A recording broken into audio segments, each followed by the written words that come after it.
Very good morning to all of you.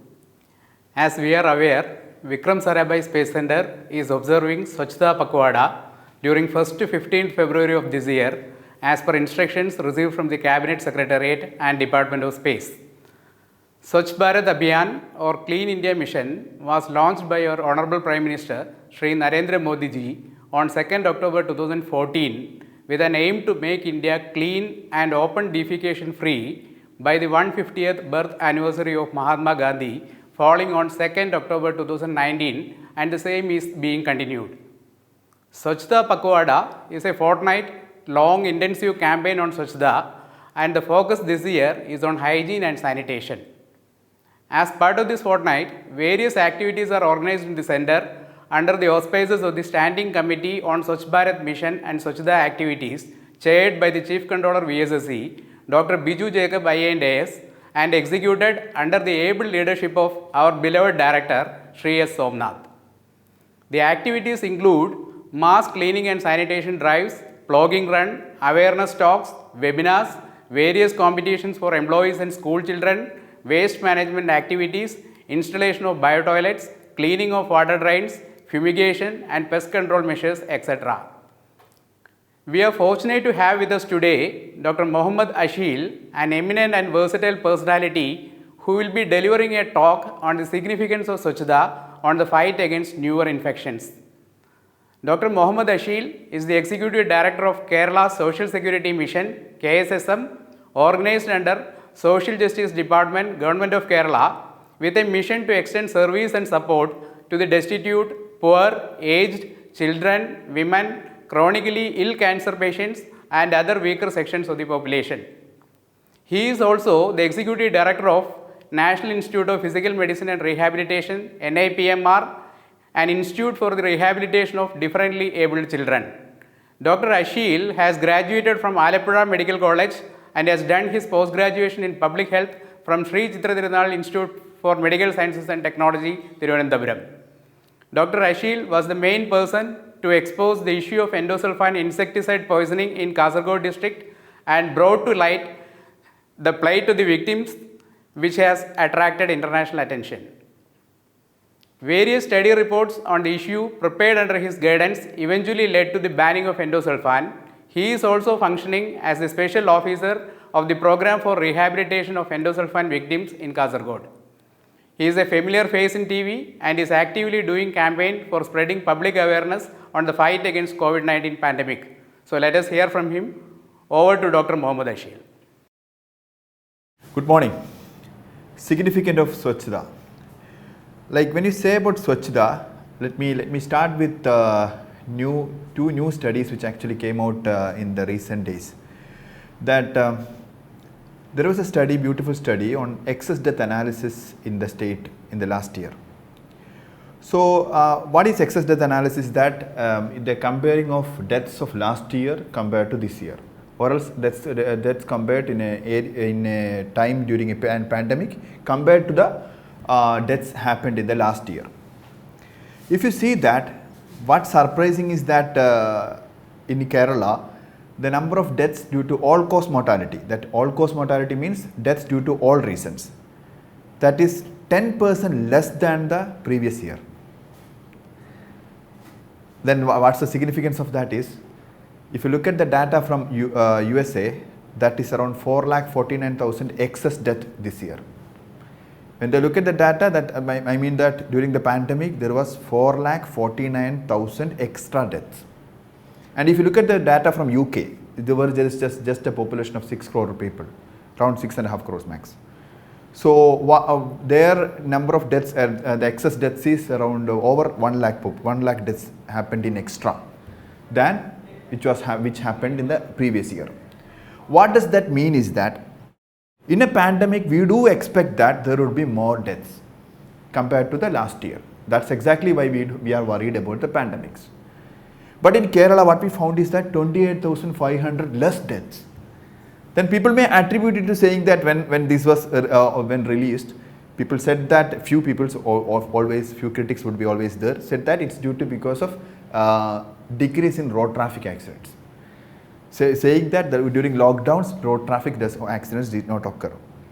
So the maximum that is something we need to understand the epidemiology of that. The maximum deaths happening or our average deaths happening due to road accidents in any given year in Kerala is around 4,000. So our roads were closed for 2 months. So that is 4,000 divided by 12 into 2 is the number of deaths we expect we can attribute to road accidents for 2 months. So decrease it. That's around 600, maybe a bit more than that. So decrease 600. Then again there is 200 to around 28,000 deaths, which is lower in this year. What exactly happened? That has to do much with what we call as what is the intent of this entire session, that's Swachhta. And what happened really in Swachhta last year? This is nothing to do with we have not really gone very far ahead in kind of entire Swachhta thing. What we prevented is that we prevented all the environmental factors affecting us or environmental factors interacting with us. How did we actually decrease that? We wore masks. We actually kept social distancing, we washed our hands. So these three things, SMS, what we call as soap, mask and social distancing, not only prevent the COVID-19, it actually prevented many other things also. Because when human to human transmission occurs for any disease, primarily when infectious diseases spreads, it spreads through any of these ways. Like through your hands, through your mouth, or through your nose, or through your food, or through interactions. So when you decrease that, when you followed SMS, when you followed the break the chain guidelines, the positive externalities is that the deaths due to many other infections actually came down. And also there was a total shift in the health-seeking behavior. Because the last year what happened is that if you have some kind of, if you develop a fever or develop myalgia or that is body pain, or you develop a headache, you probably think of getting COVID-19. So you would actually consult doctor. Had it been in another situation, you don't go for consultation at that time. And our health-seeking behavior changed. We got more cautious about our health behavior. Maybe that's the reason. Maybe that's the following of SMS, our change in health-seeking behavior. Maybe the reason why we have 28,500 deaths, lesser than the earlier year. Now you may ask, then where did the COVID deaths go? So where did the COVID deaths go? Actually, the actual decrease in number would be actual decrease in other cause mortality would be further lower. COVID-19 would have obviously led to few deaths. But you need to know that 95% of the COVID deaths in Kerala happened in comorbid patients. They were having heart disease, they were having many other conditions. So that's the significance of having kind of following the public health guidelines. So going back to the history of Break the Chain campaign, which is sometimes to be seen as kind of a, like if you look at a political angle, it's a spoiler also. Because people do say that why Kerala's cases are not decreasing. That's like playing a 2020 match and playing a test match. So if you play a 2020 match, the match would end early. But there's the probability that you may get all out before that. Similarly, what we do is that in a pandemic is a marathon. Pandemic takes time. So what we do? We do something called delaying the peak and slowing down the epidemic. You know that in Kerala is the first state to report COVID-19 in the entire nation, and we are the last state to peak. And the beauty is that having a population density of almost double that of the average India. That is average Indian population density is around 437 per square kilometer, whereas that of Kerala is around 860. But what we did, we actually delayed the peak. Even after being the first state to report the case, we clamped down the epidemic like this. But what happens is that we kept our susceptibles as susceptibles. Yesterday, one channel was having a discussion with a national channel. They said that what went wrong in Kerala. I asked that to put it other way. You said that Delhi is not having a case today. What did Delhi do rightly to see that their cases decrease? Did they impose any new laws, Did all the people, are the all people there wearing masks? Is it because they have adopted any social distancing guidelines? No. The report shows that they have at least 50% of the people in Delhi are already infected. So when an infection reaches such a proportion, what really happens is that the cases will come down. Why? Because the proportion of people who are susceptible for infection decreases. For example, they put it in the perspective, like when a COVID-19 comes in a state or comes in any place, everyone in that place is susceptible. For example, on January 30th of 2020, when the first case reported in Thrissur, in Kerala, everyone is susceptible for infection. If you get into contact to that exposed to that infection, you get the infection. That's simple, as simple as that. So now that is what we call as S0, or susceptible during a beginning of an epidemic. That is 100%. So what we do is how do we project actually? How the scientists and the mathematicians and the epidemiologists project that this much would be the number, this much would be the number? That is based on a modeling called SEIRD modeling. That is susceptible, exposed, infected, recovered, or dead. So people who are susceptible, if they are exposed, few becomes infected or many becomes infected, few die and many recover. And recovery can be with sequelae, that is with complications and without complications. So the best thing to do in an ideal condition is that you keep the susceptible as susceptible and wait for vaccines to come, give the vaccines, make them immune. That's the best way or ideal situation if you can imagine. But the problem here is that it doesn't really happen on this in real world, because in order to happen that, you need to get the vaccine before the infection, or you need to have the vaccine ready before the infection comes. So that's not practical. So what we do? We do something called, we keep the susceptibles maximum as susceptibles, delay the peak, delay the exposure, clamp down the exposure, slow down the epidemic, slow down the pandemic, and see that when the vaccine reaches you, or when you are near to the vaccine, you keep maximum people as susceptible itself, don't expose them.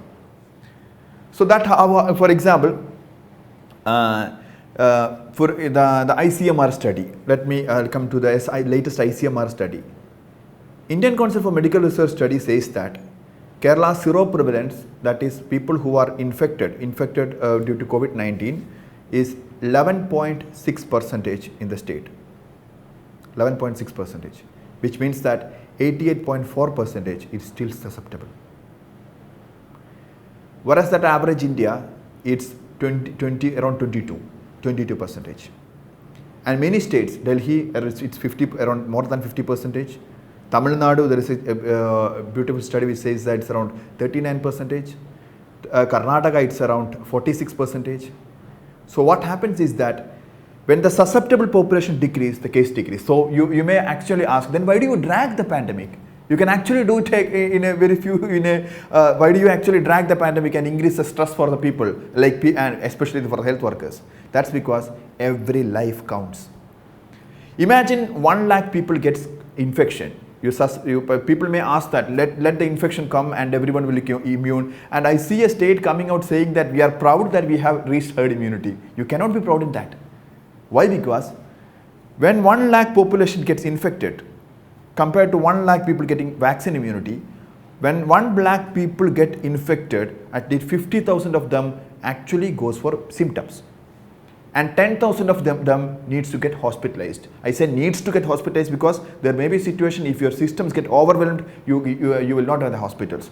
So when 1 lakh people get infection, 10,000 get hospitalized, and of that, if you take an average case fatality rate of India, that would be 1,500 deaths. That is 1.5%, which is 1,500 deaths. And even if you take the case fatality rate of Kerala, which is the lowest in the nation, it's 0.41, then still you will have 410 deaths per lakh infections. Whereas that of vaccine immunity, when 1 lakh people get vaccinated, no one dies. Simple. So that's the significance of vaccine immunity. So that's exactly why we need to keep the susceptibles as susceptibles. We need to keep, we need to drag the this, however unpopular it may be, we need to drag the pandemic. Maybe when you see that, when people may accuse us of saying that everywhere epidemic has ended, you are not actually getting down, because it's like a graph log goes like this and a graph goes like this, and you compare at this location and say that this graph is actually better than this graph. That's not it's done. Pandemics is it's not we cannot play to the gallery. We cannot play to the claps.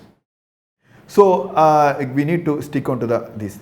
And the significance of, again coming back to what Swachhta means here, is that what we have achieved now, even with all our vulnerabilities of having elderly population proportion of 14%, a population density more than almost double of the average India, and given all other vulnerabilities like rural-urban continuum. In Kerala, the state, if you see, there is a rural-urban continuum where a rural and urban area is kind of a continuum rather than having a specific rural area and specific urban area. If you go to many other states, you can see that there are very clear division between urban and rural areas. Whereas in Kerala, what happens is that what you see is a rural-urban continuum. There are many other things which actually make us vulnerable, especially that of diabetes, proportion of diabetes mellitus. For example, the UK, even in UK, the proportion of people with diabetes is around 6% in adult population, whereas that of Kerala is 1 out of every 5 person. 19.2% is the prevalence of diabetes in adult. There are many reasons for that, and even the many things which we considered as a good thing. For example, our proportion of elderly. All these things are kind of a negative factor when it comes to COVID-19, because that causes all these things are vulnerability. All these things are associated with more risk for deaths due to COVID-19. So that's exactly we relied upon the very basic of public health. That's washing hands, keeping the distance, and masking. And that has if you look at the history of, as I said, I was actually starting that. If you look at the history or the way when COVID-19, the Break the Chain campaign began, I was actually on the day of when the pandemic was actually coming up in the early March.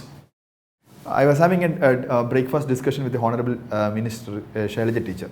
When we were in so much pressure, we said that, Madam, I will tell you a story. She said that it's not the situation to tell a story. But I said that there is a moral in the story, so I need to tell that. I told her that I had a teacher whose name is Richard Cash. He taught me in public health in Sri Chitra Tirunal Institute. So he was actually the member of a team which went to Harvard. When he was very young, he went to Harvard, and he was a team. He worked in Harvard. He was a team member of the Harvard team to Bangladesh in 1969-70. At that time, there was a massive cholera epidemic happening there. So massive cholera epidemic was happening, and many people were dying. And only the children who reaches hospital has any chance of living, and even them were very severely dehydrated. So they need to be given many bottles of IV fluids, that is intravenous fluids. Then they sat together, and the way he presented to us to us is that we were desperately searching for some other way, and the only way we could find is mouth. That's not a big discovery, right?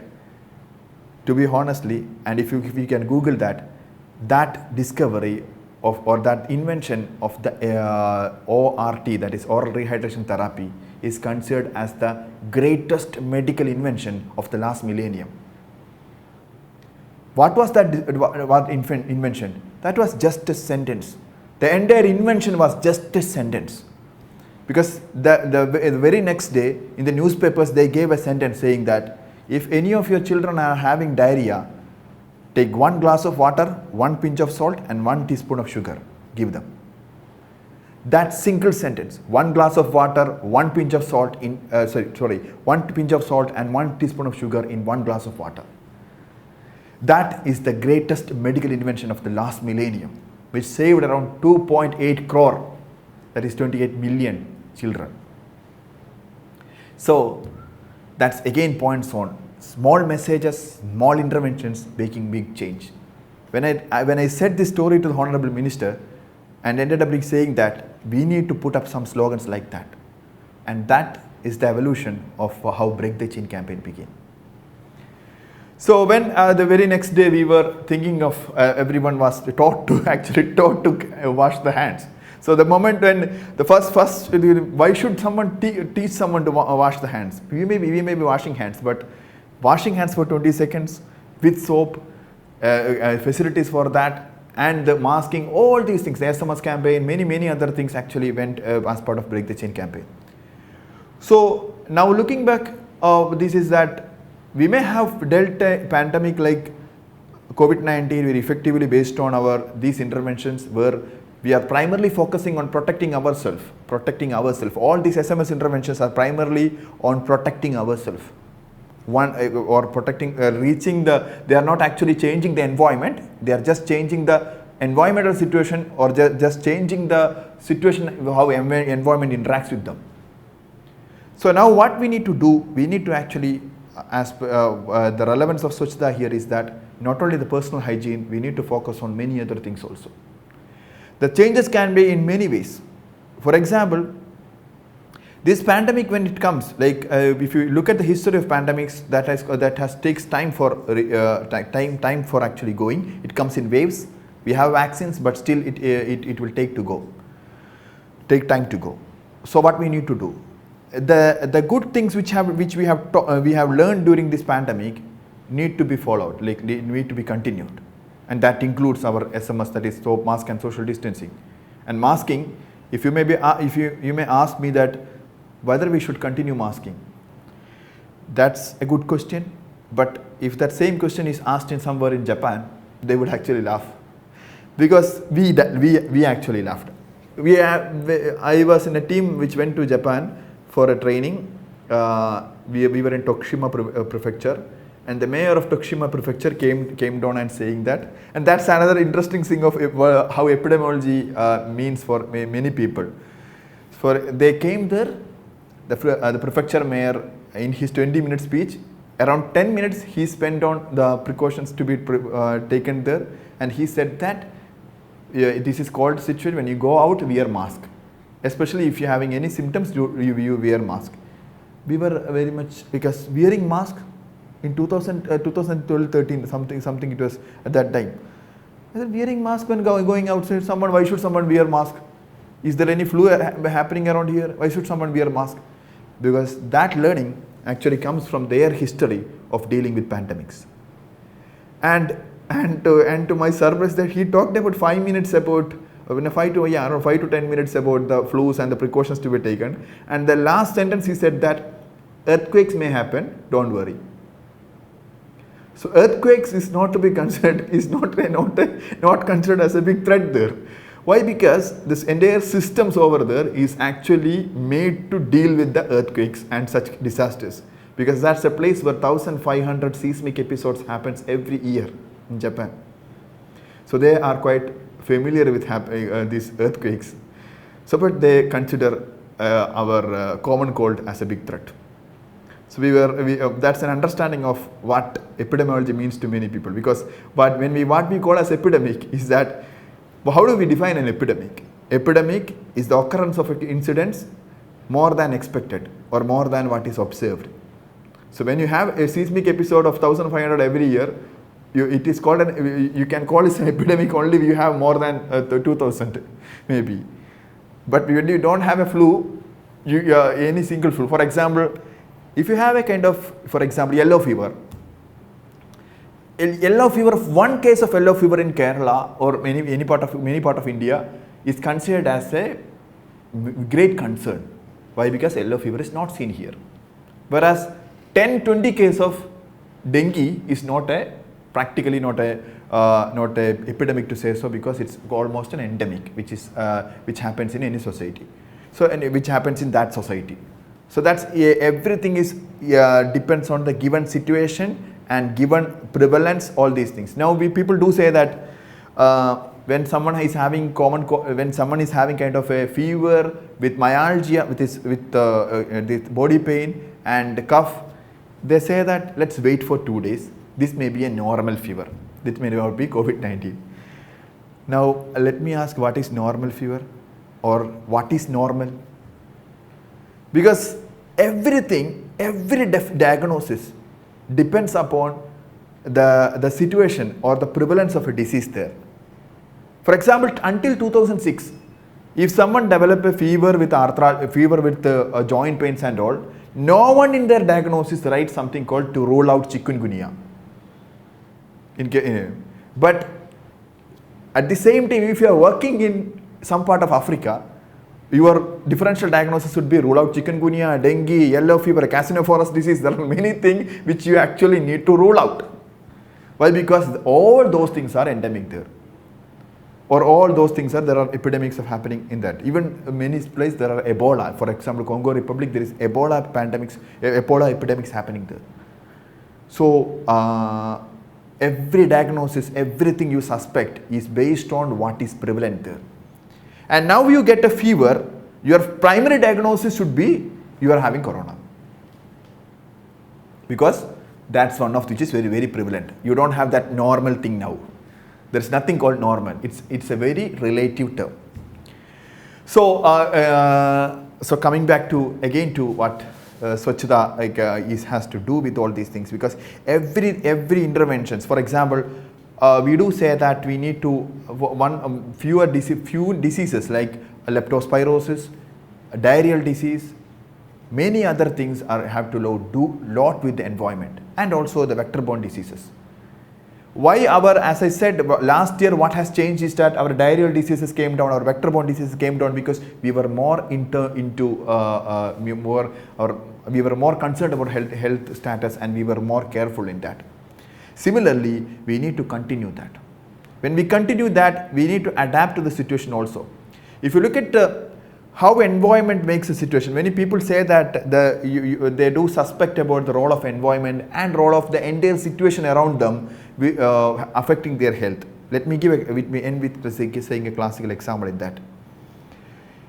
For anyone who have went to Sudan, you know that the people there are having exemplary or maybe uncomparable level of endurance. You can't even think of having 1% of their endurance. They can starve for days.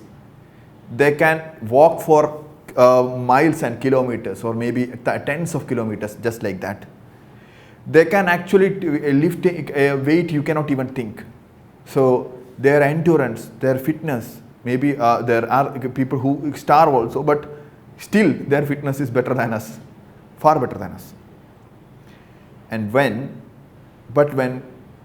delivery occurs, when people give birth to babies, the percentage of people who die in the maternal mortality, that is the mothers dying during delivery or during their pregnancy, is almost 600 to 700 times that of countries like Sweden or Switzerland.